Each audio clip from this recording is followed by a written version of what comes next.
Good morning and welcome to New York Energy Week 2024. This is day 4 of our conference here at the epicenter of global energy innovation, where industry leaders, visionaries, and pioneers gather to shape the future. This landmark event, now in its 11th year, unites the brightest minds to forge paths and challenge the conventional boundaries of energy, technology, and sustainability. So thank you for joining us here on the One Business World platform for this transformative journey that promises to inspire, empower, and catalyze groundbreaking advancement here in the energy sector. So we're happy to kick off day 4, and we have Jana Wignell. She is the Chief Quality, EHS, and Sustainability Officer for GE Vernona. She's joining us today from Sweden, so good afternoon, Jana, and her topic is Decarbonizing and Electrifying North America. Welcome, Jana. Thank you so much, Glenn, for this, and welcome everybody to this session. We will be focusing on the topic of strategies for decarbonizing and electrifying North America, which is a very close topic to us at GE Vernova. So before I start, let me introduce myself, maybe a little bit addition, Glenn, to your introduction. So my responsibilities is around GE Vernova Grid Solutions. So I'm leading quality, EHS, and sustainability functions. And before I really start to talk about the decarbonization as such and the needs of that, let me then start to introduce GE Vernova electrification system. And it is important because we will be talking some technologies. So who is GE Vernova? Well, we are this nice position company with more than 100 years of heritage of electrifying North America, with Thomas Edison at the start. But we are also in a nice position being a startup as of April 1st, as GE Vernova being a startup within the energy businesses and energy sector. And we are really at the heart of electrifying tomorrow's energy. This is our core, this is our mission, this is what we do. And as part of the GE Vernova electrification systems, GE Vernova, we have 3 segments. And just to give you a brief overview, we have the power segment, we have the wind segment, and then the last one, which I will focus on more because of the topic, is the electrification system. So it's grid solutions, it's power conversion, solar and storage, and also electrification software. And what we do, and what we will talk more about, is really we are covering the full value chain of energy systems. So when you start with generation, so we all need the generation of electricity and energy. We are offering both the equipment and the system to connect energy, both renewable and conventional one, in different ways. We also cover transmission, so the energy needs to come where it needs to come and where it is needed, with grid interconnection and also renewable integration. I will talk more about that in a while. We are covering distribution as well, and with the substations, because they are the heart of the energy systems. And also we are doing the distribution management with protection, monitoring, diagnostics, and battery energy systems. And last but not least, also on the consumption side, so industries, services, our citizens, our countries consume energy, and this consumption, of course, is also happening through different technologies and systems. So we offer that as well. And we are covering, from the portfolio perspective, high and medium voltage. So that is where we have our cores, medium low voltage as well. And it is both on the side of the traditional power generation, so with the power utilities, grid transmission system operators, people that are working on really core of the energy systems. But we are also serving the markets, which I will talk about. Some of them are traditionally non-electric, but being electrified right now. We're working towards oil and gas industry as one example, the mining, steel industry, and also the transportation, so shipment and rails, etc. And so why should we talk about decarbonization and electrification? Why is this important? Well, one reason for that is, of course, that as energy company of the future, and really we are providing innovative technologies, and we want to build more sustainable electric power systems.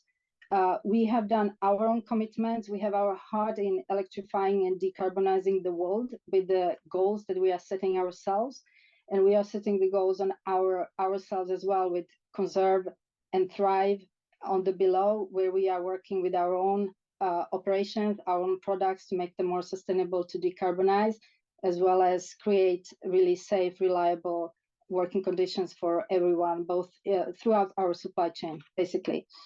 And a part of that, I mean, of course, when you look at the climate change effects that are happening, and if we focus on North America, really, we have had just 2023, we have had 25 serious weather and climate events that are costing lives. It is costing a lot of damages. There has been an impact of climate change assessed by the EPA, the Environmental Protection Agency, with the different states, with the different impacts. We have witnessing about the droughts, the floods, warmer ocean temperatures that are also causing certain effects. We have states with threatened water resources, for example, in some regions. North and South being impacted differently. If you look at Alaska, it is warming 2-3 times faster than the global average, which of course create issues for everyone. And I'm sure everyone has experienced some of these severe weather incidents and events that has been happening around.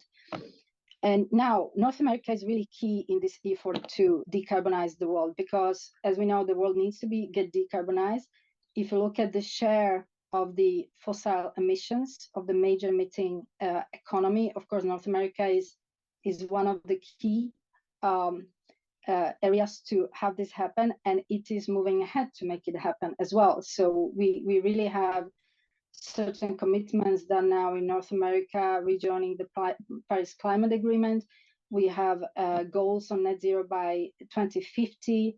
We have several global pledges, such as on methane, launched. And last but not least, of course, we have the ERA, so Inflation Reduction Act, which is really helping to accelerate the energy transition.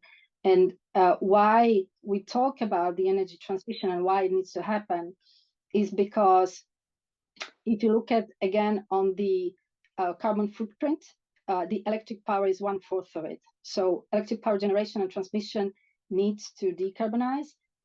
If looking at the electric grid of the US, it has been built pretty much in 60s, 70s. It has been upgraded, etc. But it is struggling to meet our more modern energy electricity needs, such a renewable addition, such a building the growing transportation, electrification, and other sectors. So it has to get decarbonized and it has to get modernized. And of course, when talking about that, it's not long-term future, but the technology is already available. And we know which technology will make this job. So if you look at the electric segment, I mean, number one really is replacing SF6 equipment with the SF6-free technology. So for equipment, I don't know if everybody is aware or not, but the energy systems are equipped with products that contain the SF6 gas. This gas is very important. It has good insulation capabilities. It is making the job for the product. However, it has a major impact on greenhouse gas reduction, because 1 kilogram of this gas is equivalent to 25,000 kilograms of CO2. So if you exchange this gas throughout the equipment that exists, then you get a lot of reductions. And this is possible today, so this technology exists. The second area I would like to highlight how to move forward on the decarbonization is really grid expansion and modernization.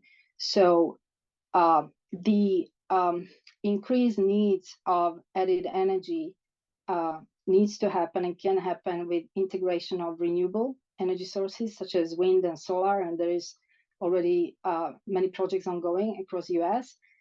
This enables really added energy with zero carbon. And to be able to do that, the grid, as what I said earlier, needs to get modernized. It needs to have a proper capability to integrate this kind of different sources of energy generation. And we do have as well technology that already exists to make this job, to make the grid more stable and more flexible. And I will talk in short about some of them. There is also a solution of microgrids, which is really for the energy intensive areas.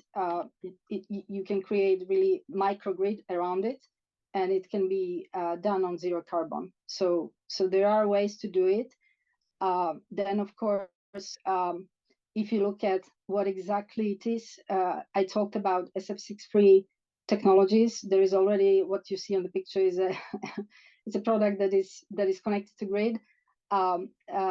We call it gas insulating switchgear, and this gas, as I mentioned, there is already a sustainable alternative for the SF6 gas, which drastically reduces the impact of the gas releases, but keeps the product characteristics and the need for the grid. Another examples I would like to mention, and this is some learnings we have done throughout the projects that we are doing, adding really high voltage renewable energy addition to the grid offshore. So this is one of the projects we are doing with the Dutch-German TSO called TenneT, and it's a addition of the renewable energy in the North Sea. So we are connecting the whole energy hub in the North Sea back to the grid, enabling this energy addition. And there is a specific technology called high voltage direct current, which is enabling this kind of interconnection. It can interconnect even the different countries. Another one needs to be really technical, because this is about technologies enabling, but as well in the same way as I explained, the grid needs to get flexible to be able to enable renewable additions, and we have the technology called flexible AC transmission system, which basically enables this addition of the renewable electricities, and it's a really innovative modular condensers system that are put on the grid. This is how typically a substation look like. I think people probably are not aware, but this is really heart of each society, because this is how you generate and transmit the energy that is coming to the houses, to the hospitals, to the different societies, etc. And this is what we talk about when we are talking about the upgrading and decarbonizing. This is the systems that are really at the heart of it. And the grid expansion and modernization can be done differently. There is also the retrofit technology which can be used. So really there is a way to go. And that was about the electric power sector, which you have 25% as on this chart. If we decarbonize that, there will be a major impact on lower CO2 emissions of North America. Now, at the same time, looking at the CO2 emission footprint, is not only the electric power, but there is also transportation and industries that are heavy on the CO2 emissions. In the same way, if we electrify these kind of industries and put them on renewable electricity and zero carbon, it adds further carbon reductions, both on the transportation side, on the industry. And we are already proceeding with some of those. I mean, everybody knows that electrification of vehicles and train is happening. I mean, there is an estimate that one in 5 cars sold in the United States will be electric by 2030. I mean, that's the estimation. So it's happening, and the electric cars, of course, needs, again, electricity, and it needs to be upgrades of the grid.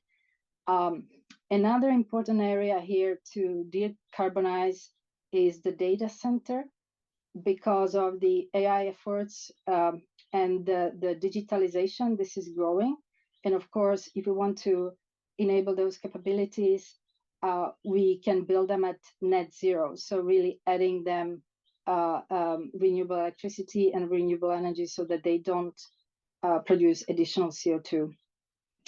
And there is also a lot of projects ongoing within really decarbonizing the traditional sectors, and I would say reinventing them, because, and I would mention both steel industry and mining.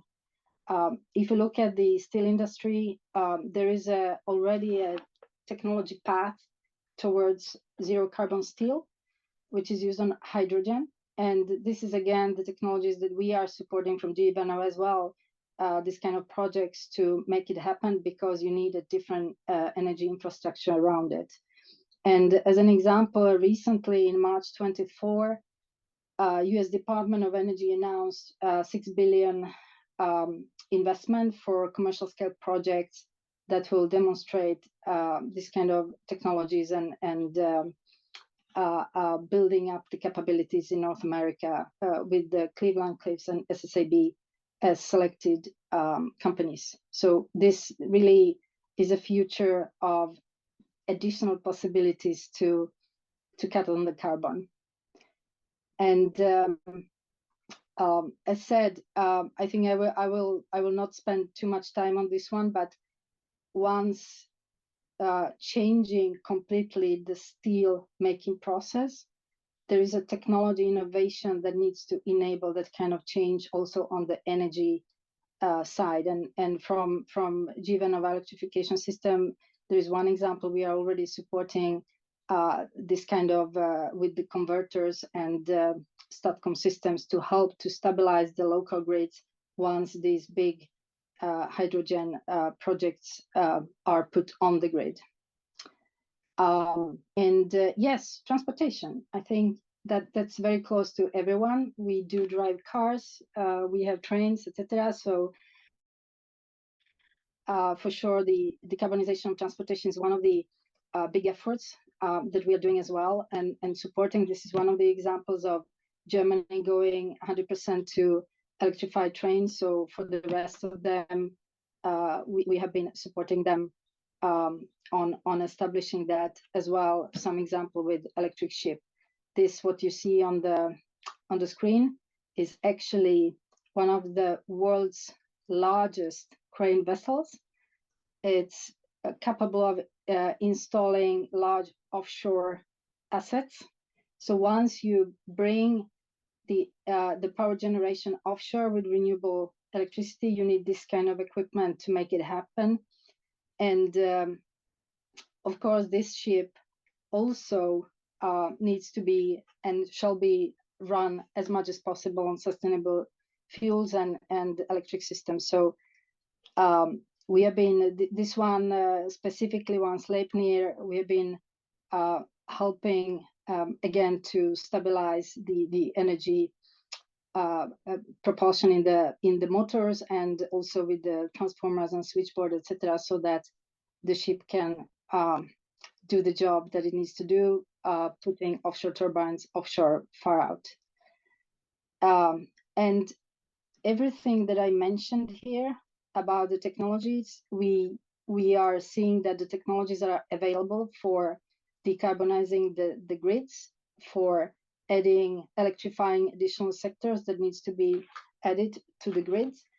Then, of course, the challenge of the energy transition is shared. It is nothing we can do on our own as a company. It is nothing that a single company can do. It requires really partnerships, I would say, partnerships and firm commitments. So developing public-private partnership is one way, because it requires investment. We are already partnering with our major suppliers because we need their support and help to make it happen. We are partnering with our customers on this energy transition and energy security, because we need to have a long-term views from the customers as well, where they want to go.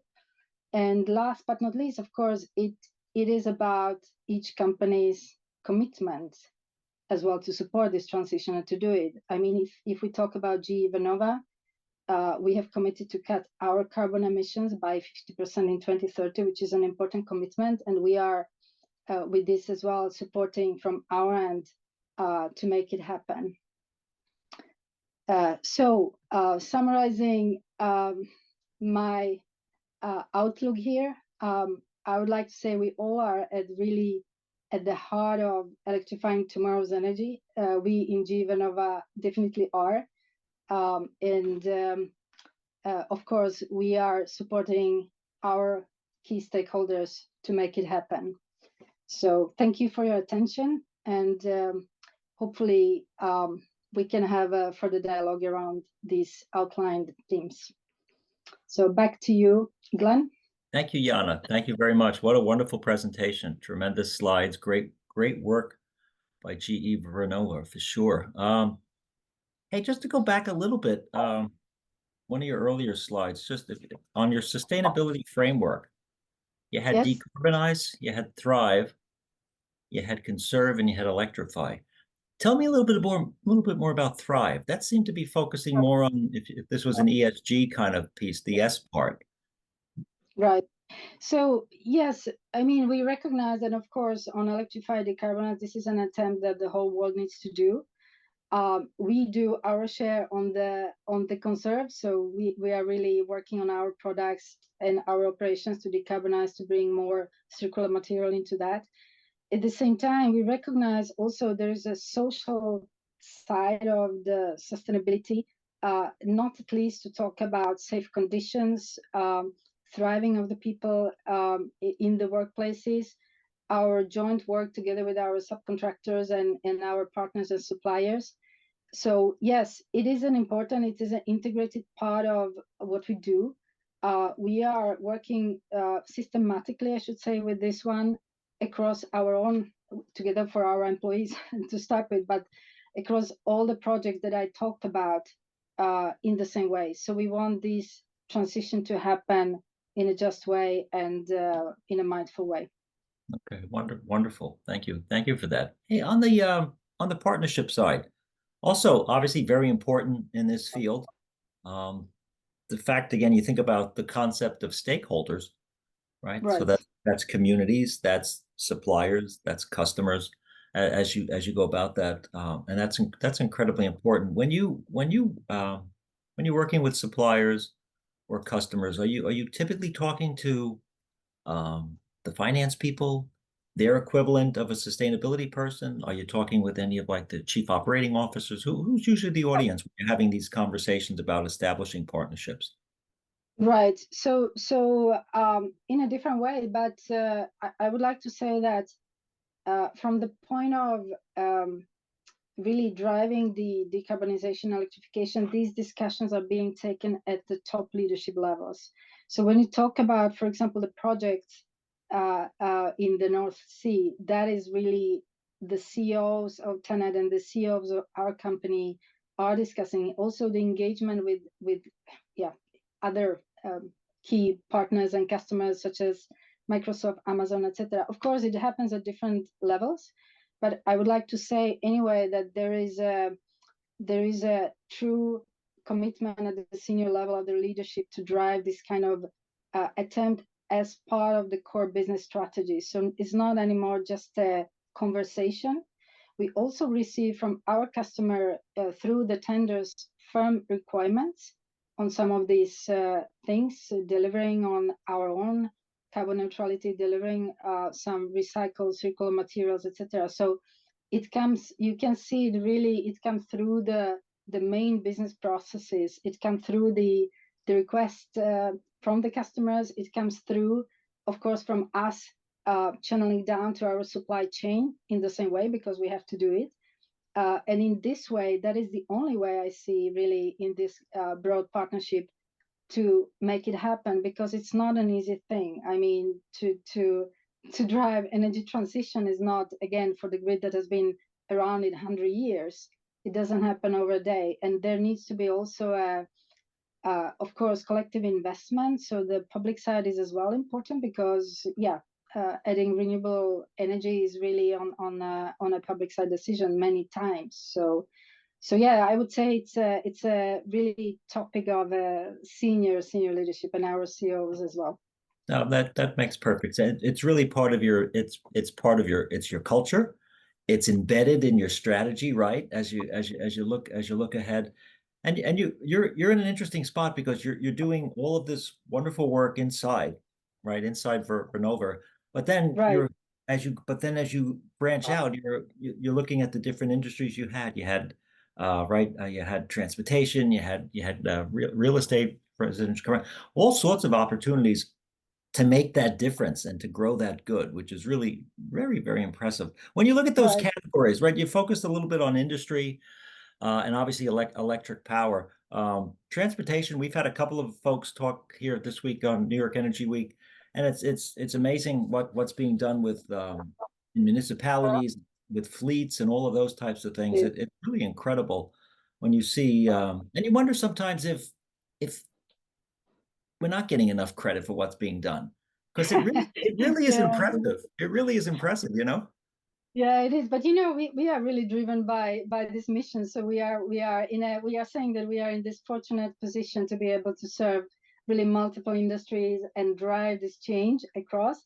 Then yes, to your point, there is a lot of really change going on in the transportation industry, and we do see it from the perspective of increased needs of electricity and the power capacity, really, because and that's why I'm also saying there are broad partnership needed, because if we have different car makers switching to electric, of course those cars need to be powered by electricity. So that's why we come in, because the capacity needs to be increased, and that typically also requires some kind of public funding to increase that. So it's a really a chain of partnership and joint, I would say, aligned focus around this to make it happen. But we You, can make it happen. That is what we are saying. We do have technology. We do see that it's happening on our customer side as well. So yeah, I think we are really in this super interesting time to to work for it, to face it, but really to also to be part of it. you mentioned your rich history, right? Going all the way back to Thomas Edison. Right. Um, on the transportation side, I'm a railroad guy. GE's been a leader in the engine world for probably 100 years in creating that, and and I'm watching here in the States as Amtrak is kind of revolutionizing their own fleet and updating those engines as well, which is also always impressive. On the public-private side, how do you stay current, or you think of all the change legislatively, right, that goes out there with around the world, right? Not just in the United States, but around the world. Mhm. And you mentioned investments, right?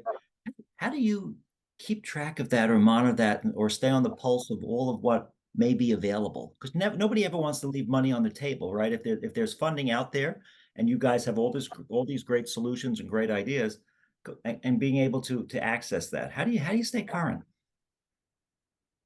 Right.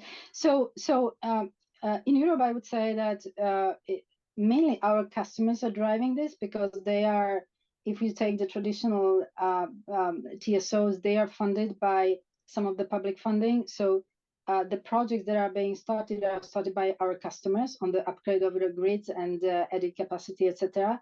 Then in US, where we focus right now, I mean, of course, the Inflation Reduction Act is driving a lot of energy transition and the projects again. So I think this has been put out. It is financed, and yet again, it comes now to us from the firm project kind of request for delivering those. So yeah, I should say we do see an increased level of investments in these areas. That's wonderful. You mentioned on the industry side, and we've heard this a little bit this week as well, data centers, right? Yeah. Big opportunity, especially you're looking at artificial intelligence and all of the quantum computing that's going on around the world. It's just it's taxing the grids. Yeah, yeah, it is. It is amazing, and from that perspective, that's why we are talking about the net zero or real zero of the data centers, and not only ourselves. We know that Microsoft and the other Google customers are driving this, because AI enables so much, but it requires energy, and those data centers needs to be built up. They needs to be powered, and that is where we also come with the solution how to do it on a really in a sustainable way. So it's a great opportunity. I think for the humankind, for sure, AI is a big step. We know all about it. Now we are in a background of it, but really enabling this growth. So it's again really interesting societal mission to play. As you said, GE Vernona here is being a key enabler of energy transition and transformation. But Jana, thank you for joining us. What a wonderful presentation. Congratulations on all your leadership here in the space and all of the good works that you are doing. Please, if we can be of any help here in the future to you, please feel free to call on us. Thanks for your contribution here to New York Energy Week, and please say hi to Roger for us. I will do. Thank you so much, Glenn, and thank you for having me. It was really a pleasure. Have a wonderful afternoon. Thank you. You too. Bye. Thanks. Bye-bye. Bye-bye.